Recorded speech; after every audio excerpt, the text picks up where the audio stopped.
கன்னியாகுமரியில் நடைபெற்ற சிஎஸ்ஐ பேராலய ஆண்டு விழாவில் கலந்து கொண்ட நாடாளுமன்ற உறுப்பினர் விஜய் வசந்த் சிறப்புரையாற்றினார்.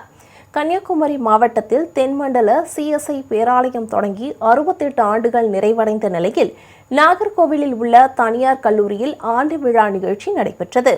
இந்நிகழ்ச்சியில் சிறப்பு விருந்தினர்களாக சுற்றுலாத்துறை அமைச்சர் ராஜேஷ்குமார் மற்றும் கன்னியாகுமரி நாடாளுமன்ற உறுப்பினர் விஜய் வசந்த் ஆகியோர் கலந்து கொண்டனர். மேலும் சட்டமன்ற உறுப்பினர்கள் டிடிவி பிரவீன், ஆஸ்டின், தளவாய் சுந்தரம் உட்பட பலர் கலந்து கொண்டனர். பின்னர் இந்நிகழ்ச்சியில் விஜய் வசந்த் எம்பி சிறப்புரையாற்றினார்.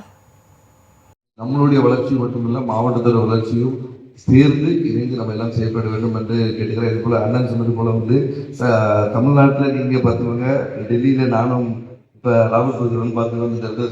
ஏன்னா இது ஒரு புதிய ஆட்சியில் நமக்கான புதிய திட்டங்களை கொண்டு வருவதற்கான வாய்ப்புகள் நிறைய இருக்கிறது. அதே போல பாராளுமன்றத்தில் முடிந்த அளவு நாங்கள் கண்டிப்பாக உங்களுடைய கோரிக்கையை ஏற்று அதை நிறைவேற்ற எல்லா வழிகளும் செய்வோம் என்று இந்த இடத்தில் உறுதிபெற கூறிக்கொண்டு